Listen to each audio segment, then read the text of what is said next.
일요일병. 저는 일요일에 생기는 병이 하나 있습니다. 일요일 오후 4시 혹은 5시부터 시작되는 병입니다. 기분이 안 좋아지고 불안해지는 병입니다. 이번 주 많은 일을 해낼 수 있을지, 일을 못 해내서 얼마나 욕을 먹을지 걱정이 됩니다. 월요일 일을 마치고 퇴근하면서 사수에게 물어봅니다. 일요일 오후만 되면 왜 기분이 안 좋아지냐고요. 사수가 되묻습니다. 그럼 무슨 대책이 있냐고요. 대책도 없고 답도 없나 봅니다. 참 신기한 게 일요일병은 월요일이 되고 부딪혀보면 없어지곤 합니다. 그 많던 일도 욕을 먹든지 해결이 되든지 어찌어찌 해야 한 주가 넘어갑니다. 다 사수와 신입사원 덕분입니다. 그리고 저를 위해 기도해 주시는 분들 덕분임을 압니다. 우리 아이들 용돈도 줄 수 있고 회사 사람들과 맛있는 것도 사 먹을 수 있고 읽고 싶은 책도 사볼 수 있습니다. 뒤집어서 생각해보면 일요일병이 있어 이런 혜택을 누릴 수 있습니다. 너무 깊은 병은 문제가 되겠지만 적당하다면 이런 병은 계속되어도 좋다고 생각됩니다. 이 병을 어떻게 없앨까 고민이 되었는데 이제는 이런 감정이 들 때마다 감사해야겠습니다. 오늘도 끝까지 들어주셔서 감사합니다. 온유드림. 우면산 등산 이야기. 오늘 저녁은 사수와 짜장면을 먹었습니다. 사수는 당뇨가 있어서 운동을 열심히 하는데 면을 먹었으니 열심히 운동해야 한다고 건물에 계단 오르기를 같이 하였습니다. 지하 4층부터 지상 15층까지 오르고는 건물 계단 오르는 것은 너무 답답하다고 투덜거립니다. 그러고서는 예술의 전당 뒤에 있는 우면산에 가자고 합니다.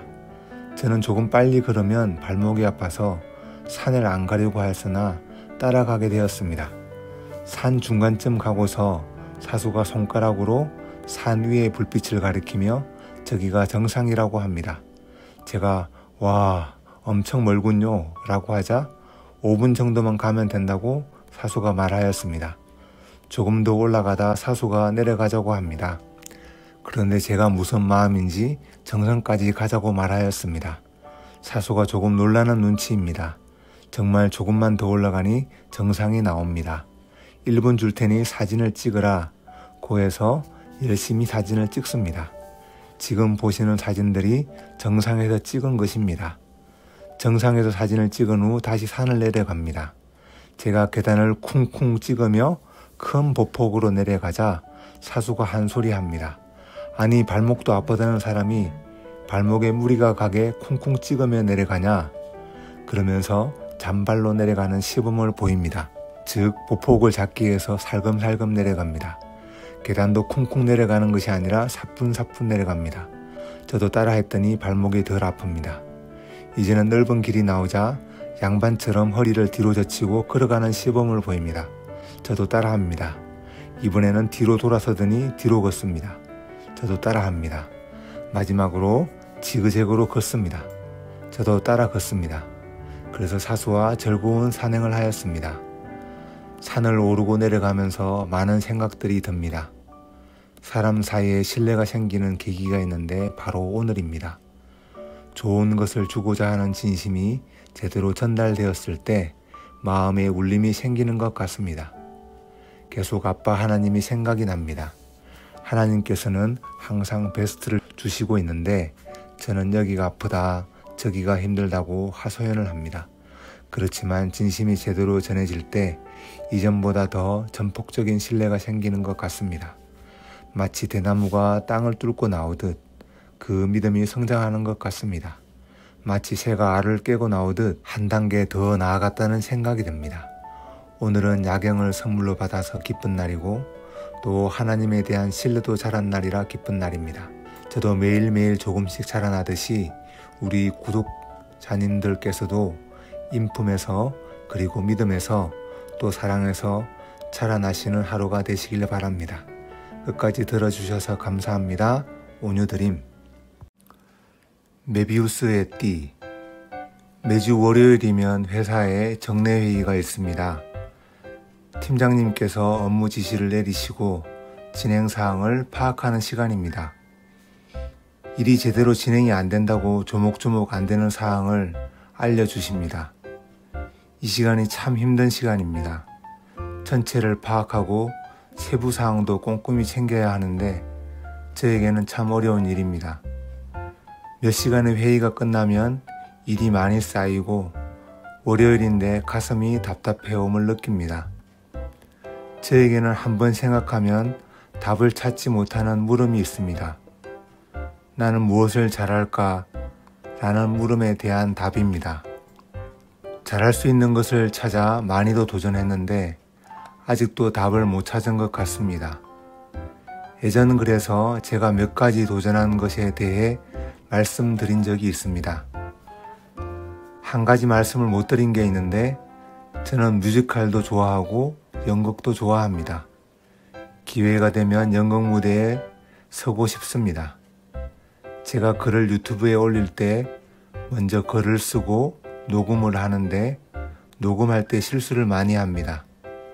대부분 사투리나 정확한 발음이 안 돼서 그런 경우가 많습니다. 연기하시는 분이 자유자재로 억양을 바꾸는 것을 보면 신기하기도 하고 놀랍습니다. 저는 말로는 제 자신을 표현 못할 때가 많습니다.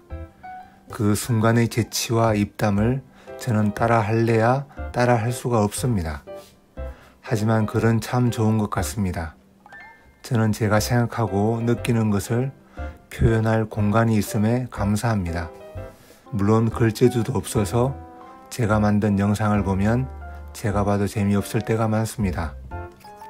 그래도 이 재미없는 글들을 봐주시는 분들께 참 고마움을 느낍니다. 저는 글을 쓰면서 저의 생각이 발전할 때가 있는데 참 신기합니다. 오늘도 그렇습니다. 제가 잘 할 수 있는 게 뭘까? 늘 도돌이표 메비우스의 띠와 같은 질문이었는데 오늘 글을 쓰면서 저에게 글쓰기가 혹시나 메비우스의 띠와 같은 끝나지 않을 고민을 푸는 가위가 되지 않을까요?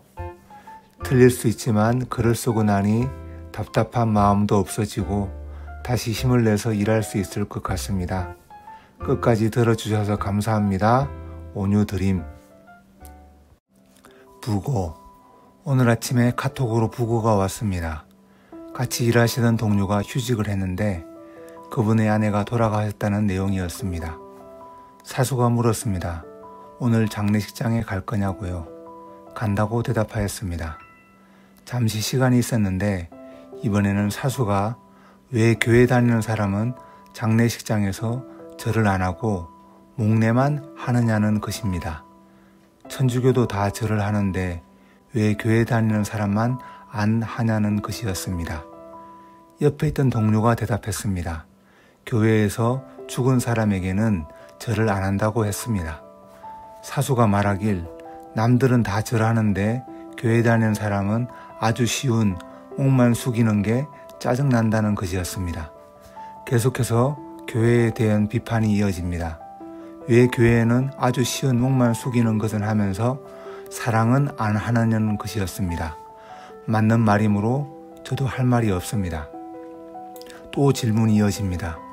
부자가 천국에 들어가기가 낙타가 바늘구멍에 들어가는 것보다 어렵다고 하는데 왜 교회 사람들은 그렇게 부자가 되려고 안달이냐는 것입니다. 그것도 맞는 말이므로 저는 할 말이 없습니다. 저녁이 되어서 일을 마치고 가고자 하는 사람들이 모여서 병원으로 향했습니다. 집에 오면서 교회를 다니는 저에 대한 너무나 옳은 도전에 대해 제가 제대로 반응해야 된다는 마음이 들었습니다. 사수가 말한 교회, 즉 기독교의 핵심이 사랑이라는 것과 자신을 나누어 주는 것임을 부인할 사람은 없을 것입니다. 그럼에도 불구하고 저는 아직까지도 사랑에 관해 초보입니다. 저의 과거는 사랑이라는 미명하에 상처를 더 많이 주는 삶을 살았습니다. 교회에서 사랑의 삶을 살라고 하는데 사랑하는 게 참 힘들었습니다. 아무리 의지적으로 사랑하려고 하여도 안 되었고 더 화만 났던 것 같습니다. 지금에 와서 돌이켜보면 사랑은 충분히 받은 사람이 다시 다른 사람에게 흘러가는 것이란 것을 깨닫게 됩니다. 자신의 잔이 흘러넘쳐서 자연스럽게 흘러내린다고 생각하면 될 것 같습니다. 저는 5년 전 이혼 후 함양에 홀로 계신 아버지에게로 가서 같이 살았습니다. 이혼 후 우울증은 더 심해졌고 살던 아파트는 5층이었는데 매번 뛰어내리고 싶었습니다. 약을 더 세게 지었는데 약도 한계가 와서 의사 선생님께서 약의 강도를 더 높일 수 없으니 아는 사람이 있으면 도움을 받아보라고 하셨습니다. 여러 사람에게 전화를 했고 도움을 요청했습니다.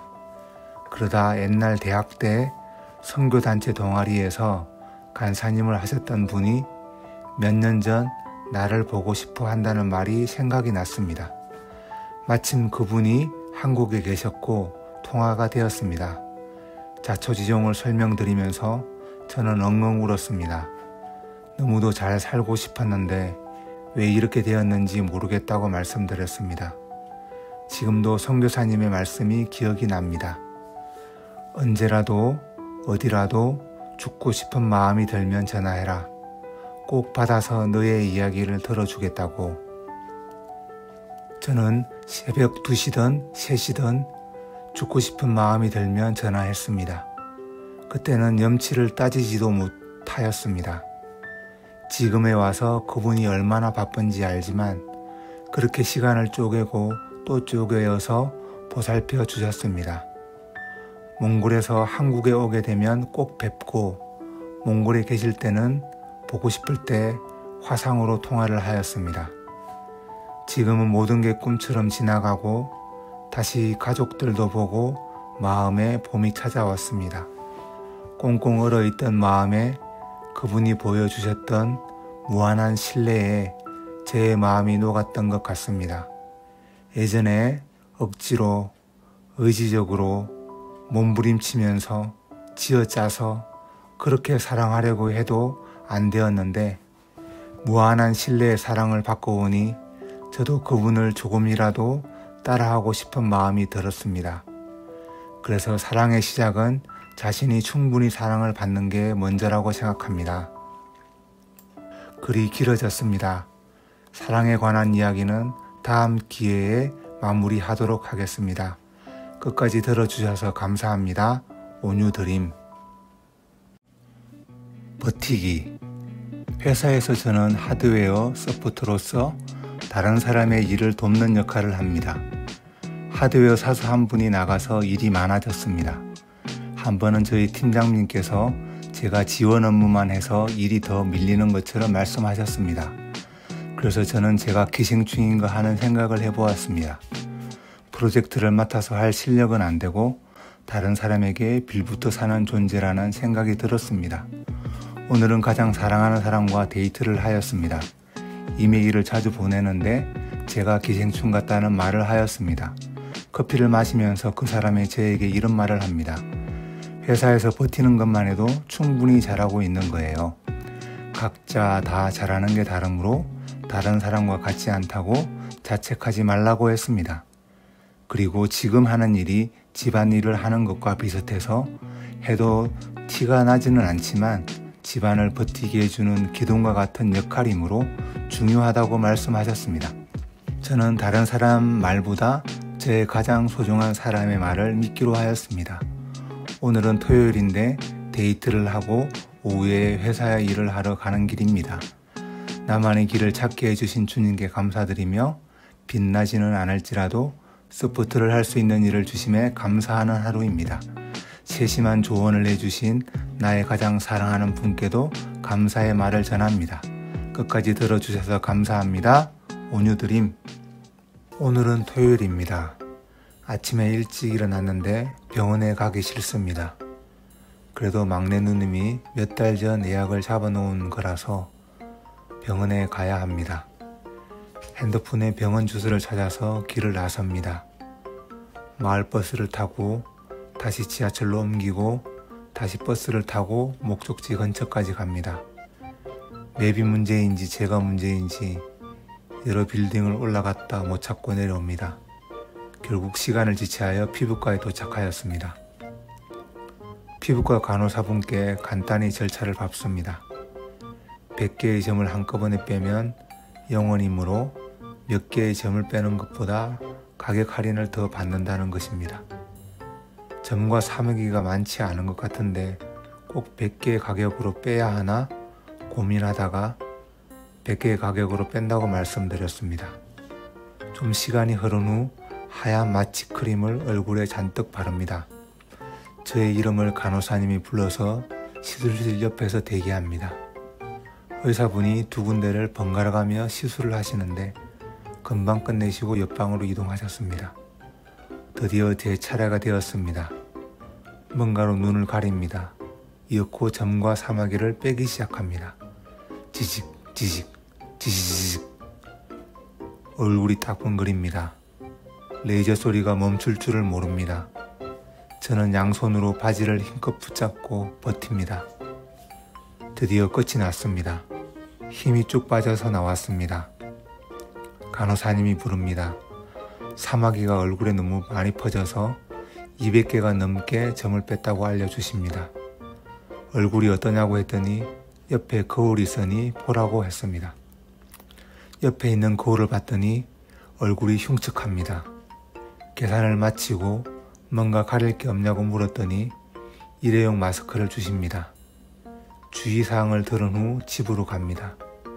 막내 누님께 전화를 해서 점을 뺐다고 알려주었습니다. 얼굴에 있는 점을 빼고 나면 기분도 좋아진다고 말씀하셨습니다. 그런데 저는 기분은 안 좋고 걱정이 앞섭니다. 이 몰골로 회사에 어떻게 갈지 걱정이 앞섭니다. 이틀이 지난 후 회사에 출근하였습니다. 몸이 아프냐? 나도 점 빼고 싶은데 어딘지 알려달라. 여러 가지 질문들을 받았습니다. 점심은 동료들이 모두 먹은 후에 먹었고 저녁도 따로 먹으려고 하였습니다. 사수가 저녁을 같이 먹자고 합니다. 며칠만 따로 먹겠다고 해도 막무가내입니다. 어쩔 수 없이 사수와 저녁을 먹으러 갔습니다. 제가 마스크를 벗으니 적잖이 놀랐는지 아무 말이 없습니다. 저는 갑자기 속으로 웃음이 났습니다. 밥을 다 먹고 회사로 오면서 사수에게 물었습니다. 제 얼굴 보고 놀랐냐고요. 사수가 아무 말이 없습니다. 저는 한 번 더 웃었습니다. 집으로 오는 길에 저의 얼굴에 대해 생각을 해보았습니다.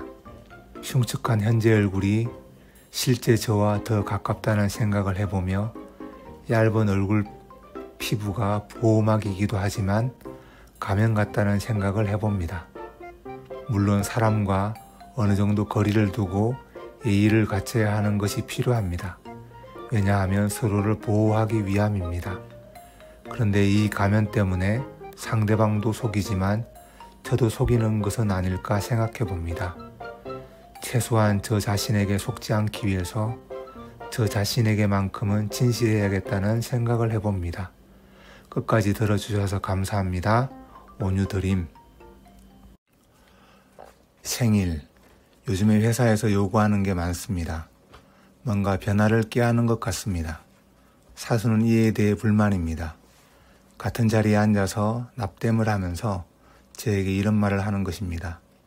자기는 스스로 알아서 일하는 사람을 좋아한다고 합니다. 그리고 저는 자기를 너무 아낀다고 합니다.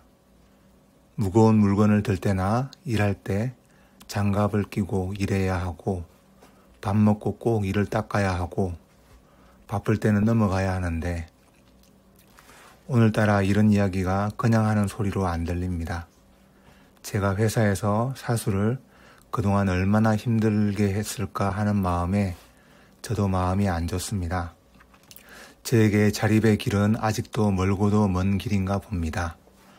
3월에는 첫째가 생일이라 용돈을 보냅니다. 그리고 2월에 생일이었던 막내에게도 용돈을 보냅니다.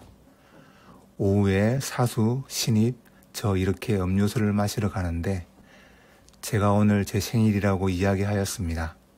저녁 때 무얼 먹고 싶냐고 사수가 물었고 저는 삼겹살을 먹고 싶다고 이야기하였습니다. 이사님, 사수, 신입, 저 이렇게 소고기 무한리필로 가서 고기를 실컷 먹었습니다. 맛있는 고기를 먹으니 기분이 다시 좋아졌습니다. 감사하다는 말을 하고 헤어졌습니다. 집에 왔더니 사랑하는 사람이 집을 깨끗이 청소하고 생일 케이크와 미역국을 남겨두고 갔습니다. 사랑하는 사람이 청소하는 일을 해서 저희 집도 맡기고 2주에 한 번씩 저희 집을 청소해 주러 옵니다. 너무 애쓴 흔적을 보고 생일을 축하해 주어서 기쁨 지수가 더 올라갑니다. 냉장고도 깨끗이 청소해 주고 먹거리를 정리해 주어서 미역국도 끓여서 먹었습니다. 집밥을 집에서 제대로 먹으니 참 감격입니다. 저는 언제쯤 자립해서 사람들을 제대로 섬기는 날이 올까요? 아직은 진행 중입니다. 오늘은 저의 생일이라 제가 태어난 날을 생각해 봅니다. 저도 들은 이야기인데 어머니가 저를 임신하고 많이 아프셨다고 합니다. 그래서 아버지는 저를 지우자고 하셨는데 엄마는 그것을 거절하고 저를 낳으셨다고 합니다. 그때 저를 지웠으면 저는 이 세상에 없었겠지요? 그랬다면 제가 사랑하는 사람도 못 만나고 저의 새 아이도 세상에 없을 것입니다. 주일 설교에서 마틴 루터킹 목사님 이야기를 들으며 저도 꿈을 꾸어 보았습니다. 나에게는 꿈이 있습니다. 우리 새 아들이 믿음의 삶과 그의 가정 그리고 그의 후손이 세어도 셀 수 없는 별처럼 많음과 빛나고 있음을 봅니다. 나에게는 꿈이 있습니다. 회사에서 목사님 딸이지만 교회에 안 나가는 분, 게임과 스키가 유일한 재미인 신입사원, 돈이 전부이고 결혼 안 하려는 우리 사수, 그들이 하나님을 만나 기뻐하는 꿈입니다. 나에게는 꿈이 있습니다. 사람들이 유튜브에 쓴 글들을 통해서 시대를 넘어서 하나님을 만나고 그의 인생을 찾고 기뻐하는 모습을 보는 꿈입니다. 나에게는 꿈이 있습니다. 지혜님과 온유는 하늘의 미랄로 사라지고 그 열매가 가득가득 달리는 그날을 영혼에서 보는 것입니다. 이 꿈들을 하나님께서 주신 것임을 믿습니다. 아빠 하나님을 배울 날을 소망하며 생일을 맞아서 다시 이 꿈들이 이루어질 날을 다시 한번 소망해 봅니다. 끝까지 들어주셔서 감사합니다. 온유드림.